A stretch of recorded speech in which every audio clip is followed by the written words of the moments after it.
আপনি হচ্ছে bat ball খেলবেন, আপনি বল হারার নাকি একটা মেশিন আনা হয়েছে, ওই মেশিন দিয়ে অ্যাক্সিডেন্টে হাজার হাজার বল বোলিং করা হইতেছে, আপনি একের পর এক খালি 6 মেরে দিতেছে, বসা বসা।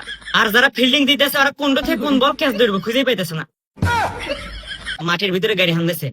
এবার জাবদুল্লাহ ব্যাট ধরছে, আনার সময় বল হচ্ছে, বল মাটির তলতে যেতেছে, জাবদুল মাটির তলতে বল আসে দেয় একটু হকি স্টিক আইনা ছক্কা।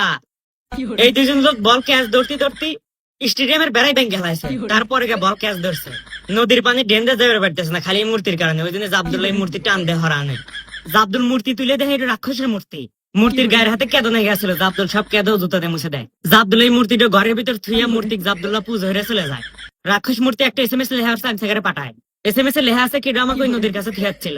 রাক্ষসের ওই 2 স্যামসে 3 নাম্বার চোখ দিয়ে দেখতেছে, দেখতেছে একটা লোক খড়ি যাবা নিয়ে আসার সময় খুব জোরে বৃষ্টি নামছিল, তারপরে আমাদের বাড়ি তুলছিল, তারপরে এই লোক বাইরে যাওয়ার সময় রাস্তার সামনে দিয়ে পানি করতেছে, তারপরে এই বাড়িতে এসে খামটা তুলবেন না, সিঁড়ি বানান নেয় কিন্তু তুলবে পারে না। তারপরে ওই লোক ঘরের ভিতরে এসে রাক্ষসের মূর্তিটা তুলে নিয়ে আসে, এক লাথি মেরে মূর্তি ফালা দেয়, এখন চলাচল হারার নাকি সিঁড়ি তৈরি হয়ে গেছে।